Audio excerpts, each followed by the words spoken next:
个角落。不，要试探，只需记住，这血妖精到底是……去！红，这就暴露了吧？到底在哪儿？你在找我？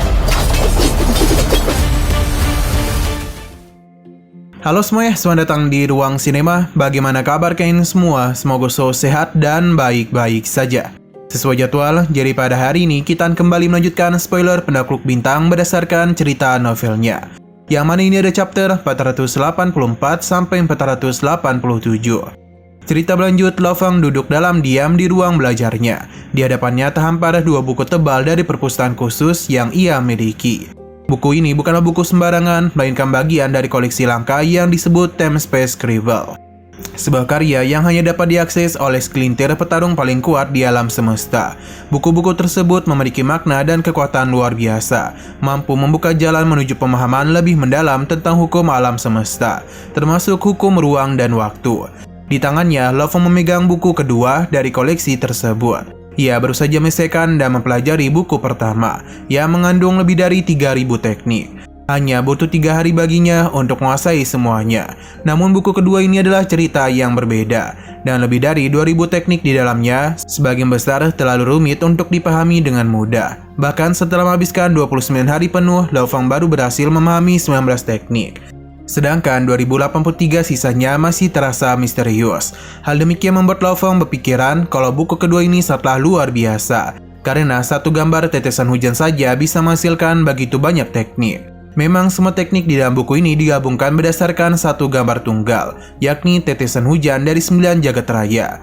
Gambar ini meski tampak sederhana, memuat lapisan-lapisan keajaiban hukum ruang dan waktu, yang hanya bisa diuraikan oleh mereka yang memiliki pemahaman mendalam tentang hukum asal. Saat Lo Feng menyelami gambar tersebut, dia merasa teknik-teknik yang diungkapkan dalam buku semakin membentuk pola dan terhubung dalam pikirannya. Potongan-potongan gambar itu sering berjalannya waktu mulai terasa lebih jelas. Setiap kali ia berhasil memahami satu teknik baru, sensasi pencerahan mengalir dalam dirinya. Namun ia tahu proses ini akan semakin sulit. Semakin dalam ia menjelajahi keajaiban dari gambar-gambar tablet tersebut, semakin berat tantangan yang ia hadapi. Mempelajari teknik dalam buku ini bukanlah sekedar tantangan menguasai getaran ataupun serangan baru. Lebih dari itu, teknik-teknik ini dirancang untuk membawa petarung lebih dekat pada pemahaman hukum asal ruang dan waktu. Dalam alam semesta, teknik-teknik yang sangat berharga seperti ini sangatlah jarang ditemui. Dan siapapun yang berhasil mempelajarinya memiliki peluang besar untuk menembus batas kekuatan yang ada. Namun harga yang harus dibayar untuk mempelajari semua teknik ini tidaklah kecil. Untuk mengakses buku ketiga dari koleksi Tempest Scribble, Lo Feng harus membayar 100.000 poin. Jumlah yang sulit bayangkan bisa dikumpulkan dalam waktu dekat. Lo Feng meletakkan buku kedua itu di rak dan menghela napas dalam-dalam. Ia telah menghabiskan hampir sebulan penuh dalam proses itu. Dan tiba-tiba teringat bahwa selama itu ia belum pernah menghadiri kelas-kelas pelatihan di wilayah absolut.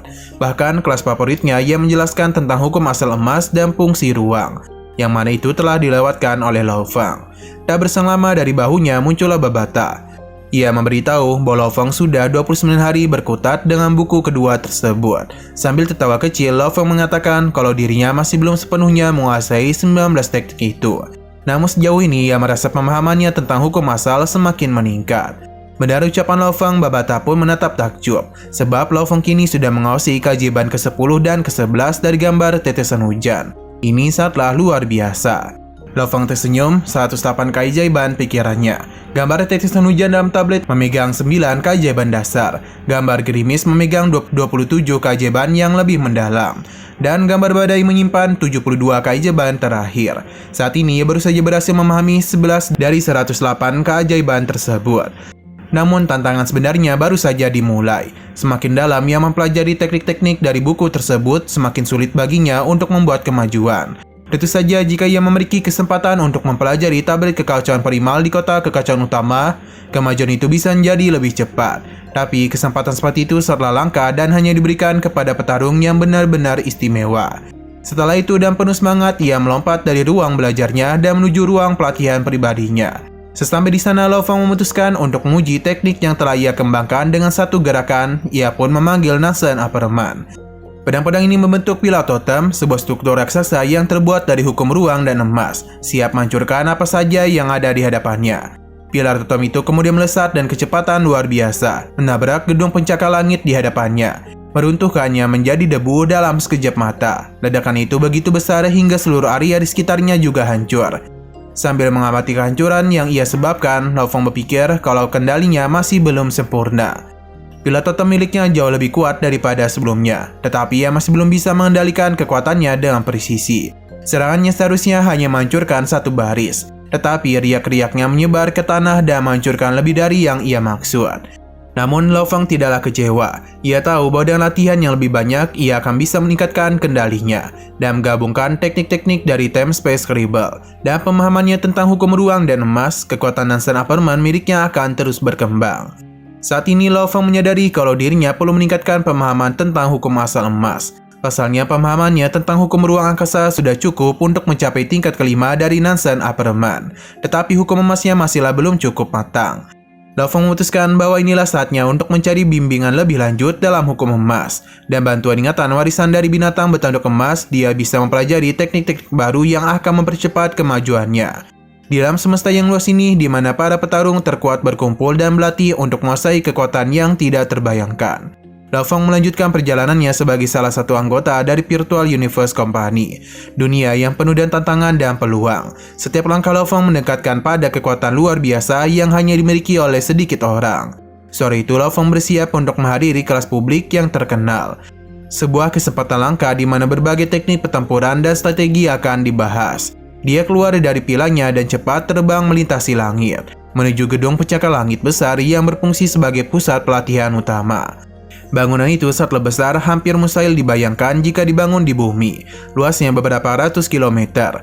Dengan arsitektur yang rumit dan megah, gedung ini tampak seperti karya seni yang berdiri di tengah-tengah dunia pelatihan. Saat Lo Fong mendekati gedung tersebut, dia segera melihat siluet lain terbang di sekitarnya. Semuanya menuju ke tujuan yang sama. Gedung pelatihan itu memiliki beberapa kelas besar. Salah satunya adalah kelas nomor 2, dan luas sekitar 80 km panjang dan 60 km lebar. Ketika Lo Fong memasuki kelas, dia melihat 1000 kursi belajar di belakang. Sementara bagian depan disediakan bagi para guru, yang semuanya adalah petarung abadi. Setelah menyesuaikan diri dan suasana kelas, Lo Fong melirik sekeliling dan matanya menatap sosok pemuda kurus dan baju zirah berskala. Pemuda ini botak, berkulit perunggu, dan memancarkan aura kuat yang tajam. Lo Fong segera mengenali pemuda itu sebagai Ike, salah satu temannya dari wilayah pelatihan awal absolut. Lantas Lo Fong tersenyum dan melambaikan tangannya kepada Ike itu, sehingga Ike pun segera membalas dengan tawa. Sambil menepuk bau Lo Fong, Ike berkata bahwa dirinya belum melihat Lo Fong selama sebulan ini. Biasanya Lo Fong selalu hadir di kelas fusi ruang emas. Tapi bulan ini Lo Fong menghilang begitu saja secara misterius. Lo Fong pun memberitahu kalau dirinya sedang mempelajari beberapa teknik. Oleh karena itu ia begitu tenggelam hingga lupa waktu. Tak lama setelah mereka berbincang, sang pria pendek berjanggut emas bernama Yaziu mendekati mereka, dan senyum lebar dia menyapa Ike dan melirik Lo Fong. Pemuda pendek itu kemudian memperkenalkan dirinya sebagai Zaziu, yang merupakan seorang penguasa domain. Zaziu tersenyum ramah, tapi kemudian mendekat dan nada lebih serius mengatakan kalau ia ingin membicarakan sesuatu dengan Lo Fong. Lalu Zaziu menjelaskan bahwa dia ingin menukar beberapa barang dari harta karun di Virtual Universe, tetapi dia kekurangan poin. Dia menawarkan Lo Fong sebuah kesepakatan untuk setiap 5 poin yang digunakan oleh Lo Fong, dia akan memberikan satu elemen campuran sebagai imbalan. Itu tawaran yang cukup menggiurkan, mengingat setiap elemen campuran memiliki nilai yang tinggi di alam semesta. Namun sebelum Lo Fong bisa memberikan jawaban, Ike menyela dengan nada tegas. Zaziu, apakah kau mencoba menipu temanku? Sontak Zaziu tidak terkejut dan tuduhan itu, tapi dia tetap bersikeras bahwa tawarannya adalah adil. Dia menambahkan bahwa Lo Fong memiliki banyak poin, terutama setelah berhasil melewati 5 tingkat di jembatan surgawi. Namun Ike tidak tinggal diam dan mulai menjelaskan lebih lanjut kepada Lo Fong. Ike menjelaskan kalau poin-poin di harta karun itu sangatlah berharga. Mereka benar bahwa di awal karir Lo Fong, dia mungkin tidak merasa begitu, tapi semakin jauh Lo Fong melangkah, semakin penting setiap poin ini. Tidak semua barang yang Lo Fong butuhkan bisa dibeli dengan uang. Beberapa barang sangatlah langka sehingga hanya bisa ditukar dengan poin dan bukanlah dengan uang tunai. Lo Fong mendengarkan dengan cermat saat Ike melanjutkan. Dia menjelaskan bahwa meskipun barang-barang tertentu bisa dibeli di pelelangan, beberapa barang langka tidak pernah muncul di pelelangan terbuka. Selain itu, poin hanya bisa diperoleh melalui usaha yang sangat sulit, seperti menyelesaikan misi atau menaklukkan tantangan di jembatan surgawi. Ike juga menambahkan bahwa setelah seorang mencapai tingkat abadi, mereka baru bisa menukar poin dan uang. tapi dan harga yang sangat tinggi. Satu elemen campuran hanya setara dengan 1 poin. Mendengar penjelasan Ike, Lo Fong semakin memahami betapa berharganya poin-poin tersebut. Dia menyadari bahwa Jia Jiu berusaha mendapatkan poin-poin berharga itu dan harga yang jauh lebih rendah dari nilai sebelumnya. Setelah percakapan itu, Jia Jiu akhirnya pergi dengan wajah yang tidak puas. Namun Lo Fong merasa lebih siap dan berpengetahuan tentang tantangan yang ada di depannya. Dia menyadari bahwa perjalanan menuju puncak tidak hanya tentang kekuatan fisik atau teknik bertarung saja, tetapi juga tentang bagaimana seseorang mengelola sumber daya mereka dengan baik. Setelah Jia Jiu pergi, Ike kembali berbagi pengalamannya. Dengan mengatakan, "Kau tahu, Lo Fong, aku memiliki bentuk kehidupan logam yang disebut kala. Itu sangat membantu dalam banyak hal, tapi untuk membangkang ke tingkat penguasa sektor, dia harus menghabiskan sekitar 86.000 poin hanya untuk bahan-bahan saja. Itu hanya untuk satu evolusi saja." Lo Fong terkejut mendengar betapa mahalnya biaya pengembangan kala tersebut. Dia kemudian berpikir tentang bentuk kehidupan yang dimilikinya sendiri, yaitu adalah Mo Yanfei, yang saat ini berada di level penguasa domain. Lo Fong segera bertanya kepada Babata tentang berapa banyak poin yang dibutuhkannya untuk Mo Yanfei berkembang lebih jauh. Babata pun menjawab untuk mencapai level penguasa sektor, Lo Fong akan membutuhkan sekitar 120.000 poin. Dan untuk mencapai keabadian, biaya yang mencapai 6,2 juta elemen campuran. Dan itu belum termasuk faktor keberuntungan. Mendengar jumlah yang begitu besar, Lo Fong semakin yakin bahwa setiap poin yang dimilikinya adalah harta karun. Perjalanannya ini masihlah panjang dan dia harus bijaksana dalam menggunakan setiap sumber daya yang ada. Lo Fong berdiri diam, hatinya bergetar hebat saat ia merenungkan angka yang baru saja didengarnya, yakni 6,2 juta elemen campuran. Jumlah yang sangatlah menakutkan. Bahkan seluruh Black Dragon Mountain, wilayah yang sangat besar, hanya bernilai sekitar 300.000 hingga 1 juta elemen campuran. Namun sekarang ia harus mengumpulkan 6 juta lebih untuk mencapai tujuannya. Mendengar jawaban Babata, jelas Lo Fong menjadi begitu terkejut dan bertanya-tanya mengenai jumlah yang sangat banyak itu. Ia tahu bahwa jumlah ini bukanlah sekedar angka, tapi tantangan yang harus dihadapinya jika ingin terus maju dalam jalur kekuatan yang dipilihnya. Babata kembali menjawab bahwa ketika Mo Yanfei mencapai tingkat abadi, maka itu menjadi luar biasa kuat, bahkan lebih kuat dari pakaian tempur abadi biasa. Saat guru Lo Fong dulu memiliki senjata ini, kekuatannya hampir berlipat ganda. Meskipun lawannya mungkin lebih kuat darinya, mereka akan kesulitan menghabisinya. Tentu saja, fokus Lo Fong sekarang adalah poin. Jumlah yang dibutuhkan terasa hampir mustahil. Untuk merawat Mo Yanfei hingga ke tingkat penguasa sektor saja memerlukan sekitar 120.000 poin. Jumlah yang membuat kepala Lo Fong berdenyut-denyut. Belum lagi kebutuhan lain seperti membeli Time Space Scribble dan memperbaiki kapal planet Yuan Mo miliknya. Semua itu membutuhkan poin dalam jumlah yang sangat besar. Saat itu Lo Fong pun berpikir dan merasa dirinya belum harus menangani semua hal itu sekarang. Dan langkah cepat ia meninggalkan pemikirannya tentang tantangan-tantangan itu dan memutuskan untuk melanjutkan kelas bersama para anggota elit lainnya. Di dalam ruang kelas besar, lebih dari 100 anggota awal berdiri dalam formasi sempurna, menundukkan kepala mereka dan hormat kepada guru yang memasuki ruangan. Guru tersebut adalah makhluk yang tampak seperti iblis, setinggi 30 meter, dan tubuh yang hampir seluruhnya terbuat dari logam. 3 tanduk tajam menghiasi kepalanya. Dan suara gemuruh sang guru berkata, "Emas sekuat matahari, besi kokoh tak terbendung. Ruang mengandung segalanya dan energi mereka tersembunyi di dalamnya. Ketika waktu berhenti, ruang adalah satu-satunya yang tetap ada di dalam alam semesta ini." Kata-kata simbolis itu memenuhi ruangan dan keheningan. Tak ada satupun dari murid yang berani berbicara selama pelajaran, yang dikenal dan disiplin keras dan penuh ketegangan. Meskipun demikian, banyak anggota yang tetap menghargai pelajaran itu, terutama Lo Fong. Ia mendengarkan dan seksama. Terkadang mengangguk tanda setuju, terkadang menurutkan dahi saat ia mencoba memahami penjelasan kompleks tentang hukum asal. Setelah beberapa saat, kelas pun berakhir. Saat Lo Fong balik untuk berbicara dengan temannya Ike, ia terkejut mendapati temannya itu tiba-tiba menghilang. Menghilangnya Ike membuat Lo Fong berpikir kalau Ike cukup aneh. Sebab biasanya bahkan jika Ike memang harus pergi, dia setidaknya akan mengucapkan selamat tinggal kepadanya. Dan cepat Lo Fong menyimpulkan bahwa mungkin Ike memutuskan untuk sementara waktu terputus dari alam semesta virtual. Hal itu bisa terjadi terutama ketika seseorang sedang dalam misi atau pelatihan yang mendalam. Setelah kelas selesai, Lo Fong memutuskan untuk mencoba altar abadi dan lautan fantasi, dua tempat latihan utama di mana anggota inti bisa mendapatkan poin berharga. Meski di dalam hatinya ia merasa tentang beberapa banyak poin yang bisa kumpulkan, tapi Lo Fong tetap optimis dan harus mencoba peruntungannya di sini. Menurutnya, sekarang dirinya butuh setidaknya 100.000 poin. Karena hanya tergantung pada jembatan surga tidak akan cukup. Saat tiba di altar abadi, Lo Fong merasa tubuhnya berbeda. Riak hukum asal yang biasanya dirinya rasakan di sekitar tiba-tiba lenyap. Energi genetik di dalam tubuhnya berkurang drastis, energi spiritualnya hampir tidak ada. Yang tersisa hanyalah kekuatan fisiknya. Jadi semua itu murni untuk menguji kekuatan fisik Lo Fong saja. Lo Fong kemudian menatap altar emas yang menjulang di hadapannya. Altar tersebut memiliki total 99 titik dan di puncaknya ada tanda 100 poin. Tujuan utama dari latihan itu. Dalam tantangan ini, Lo Fong harus menyerang target berbentuk manusia dan 5 bagian tubuhnya, yakni kepala tangan, siku, kepala, lutut, dan kaki. Semuanya dalam waktu 1 detik. Setiap serangan diukur dan kekuatan terendah yang terdeteksi akan menjadi skornya. Meskipun tantangan kali ini jauh lebih rumit dari yang Lo Fong bayangkan, namun dia segera memulai. Dalam serangkaian serang cepat, ia menggunakan kekuatannya untuk menghantam target. Namun hasilnya mengecewakan. Ia hanya mendapatkan skor 28. Jauh di bawah ekspektasinya.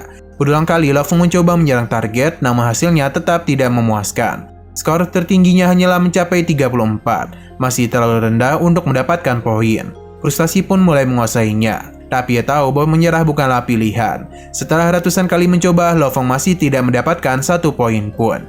Altar abadi meski menawarkan poin yang besar bagi mereka yang berhasil, juga dikenal sebagai tantangan paling sulit. Lo Fong kemudian berargumen bahwa kalau penggunanya terhadap kekuatan tubuh sangat lemah. Sebagai seorang pembaca spiritual, Lo Fong mengaku tidak pernah dilatih menggunakan otot dan tulangnya dengan cara ini. Oleh karena itu, ia harus menemukan teknik bertarung untuk melatih binatang bertanduk emasnya. Meski tidak berhasil di altar abadi, Lo Fong tidak putus asa. Ia balik ke tempat berikutnya, yakni lautan fantasi. Di sana, kesadaran dan tekadnya yang kuat akan menjadi senjata utamanya. Karena pada dasarnya, kesadaran dan tekad adalah kekuatan yang paling bisa diandalkan. Di lautan fantasi ini, Lo Fong bertekad untuk mendapatkan lebih banyak poin. Namun, tepat sebelum ia melangkah lebih jauh, sebuah surat tiba dari perusahaan virtual universe. Dan apa yang ia baca membuat wajahnya pucat. Mata Lo Fong melebar tak percaya. Pada saat itu Lo Fong berdiri terpekau di depan layar membaca pesan yang baru saja dia terima. Surat itu datang dari perusahaan virtual universe dan isinya mengguncang hati Lo Fong. Jika sahabatnya telah meninggoy, Lo Fong menggelengkan kepala dan tidak percaya dan apa yang baru saja dia bacanya. Dan penuh kebingungan, Lo Fong bertanya-tanya bagaimana bisa ini terjadi. Seorang tokoh besar seperti Ika, anggota inti dari perusahaan virtual universe, meninggoy begitu saja. Bahkan dan semua perlindungan yang dimilikinya, nyawanya tetap terenggut. Ika bukan hanya sekedar teman bagi Lo Fong. Mereka berdua telah menjalin persahabatan karena banyaknya kesamaan di antara mereka. Lo Fong teringat saat mereka pertama kali bertemu. Pemuda pemberani yang mengenakan baju besi berskala itu mendekatinya dan senyum lebar, memperkenalkan dirinya sebagai Ika. Mereka berbincang beberapa hal dari ambisi besar hingga kehidupan mereka masing-masing. Ika adalah sosok yang sangat bangga pada posisinya di klan api tembaga. Dan kekuatan yang memperoleh sebagai penguasa wilayah besar, klannya itu mendapatkan status yang lebih tinggi. Percakapan itu masih segar dalam ingatan Lo Fong. Mereka berdua bercita-cita untuk menjadi prajurit yang kuat dan mencapai keabadian. Ika dan semangatnya yang menyala-nyala berjanji untuk bersama agar bisa melindungi klannya. Lo Fong juga memiliki impian yang sama untuk bumi. Mereka berdua sepakat bahwa prajurit sejati lahir dari kesulitan, dan mereka akan berjuang bersama untuk mencapai tujuan itu. Namun kenyataan hari ini sungguh pahit. Ika yang begitu kuat dan penuh semangat telah tidak ada. Surat dari perusahaan virtual universe menegaskan bahwa Ika adalah salah satu dari banyak jenius yang telah jatuh dalam perjalanan menuju keabadian. Dan ini bukanlah akhir dari kisah tragis tersebut. Surat itu mengungkapkan bahwa 95% dari para jenius di wilayah awal absolut akan mengalami nasib yang sama. Mereka akan mati sebelum mencapai keabadian. Lo Fong merasa ketegangan di udara saat ia merenungkan angka yang mengerikan itu. Dari 1137 anggota wilayah awal absolut yang tersisa, hanya 5% yang akan berhasil mencapai keabadian. Sisanya seperti Ika akan mati di tengah jalan. Angka tersebut bukanlah sekedar statistik. Itu adalah kenyataan yang brutal dan menakutkan. Lo Fong menyadari bahwa dirinya sedang berjalan di atas jalan menuju kematian. Dan dia harus siap untuk menghadapi nasib yang sama. Singkat waktu di dalam Pilamankah, tepat berkumpulnya anggota awal absolut. Suasana menjadi berat. Terlihat Lo Fong duduk bersama 7 jenius lainnya. Rongjun, Aichen, Ao Fatelai, Huka, Jiang Mo, Qian Sui, dan Lancelot. Mereka semua duduk dalam keheningan, menentukan nasib mereka masing-masing. Lancelot, seorang pemuda tampan dan aura jahat, memecahkan keheningan dengan gumamannya. Lancelot kemudian berangguman mengatakan bahwa 95% dari para jenius yang ada akan meninggoy. Ia mengaku merasa kaget dan takut saat memikirkan banyak orang jenius yang telah jatuh. Rasanya seperti berada di kuburan. Kata-kata Lancelot menggema di hati semua orang. Tekanan di ruangan itu semakin berat dan keheningan kembali menyelimuti mereka. Lo Feng sendiri merasa merinding saat memikirkan apa yang akan terjadi pada mereka di masa depan. Namun di tengah-tengah ketakutan itu, ia merasakan sesuatu dalam dirinya terbangun. Keinginan untuk bertarung, untuk terus maju meskipun bahaya menghadapi di setiap sudut. Semangat itu mulai menggelora di dalam hatinya. Tiba-tiba Lo Feng berdiri, pandangannya penuh dan tekad yang kuat. Dan suasana tegas, Lo Feng berkata, karena mereka telah memilih jalan ini, mereka tidak bisa mundur sekarang. Satu-satunya adalah terus maju, atau mereka akan jatuh dan meninggoy. Hanya kematian yang bisa menghentikan mereka. Setelah mengatakan itu, Lo Feng berbalik dan berjalan keluar dari ruangan. Ia terbang ke langit meninggalkan teman-temannya yang masih tertegun. Rong Jun, salah satu jenis lainnya, mengikuti jejak Lo Feng dan membenarkan ucapannya.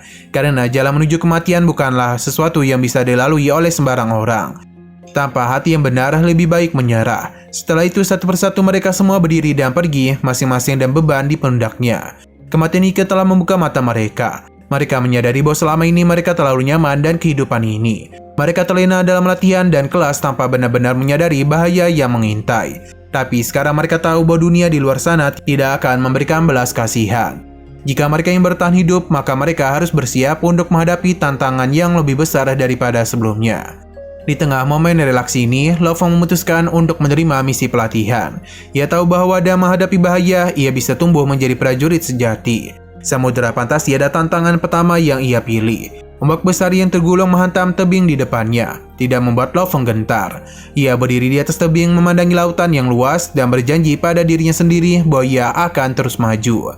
Dan tekad yang kuat, Lo Feng melesat ke udara, terbang menuju pulau pertama di Samudera Fantasi. Tantangan demi tantangan menantinya di setiap pulau. Namun Lo Feng berhasil melewati 5 pulau berturut-turut. Setiap ilusi yang dihadapi di pulau-pulau ini tidak akan mampu mempengaruhinya.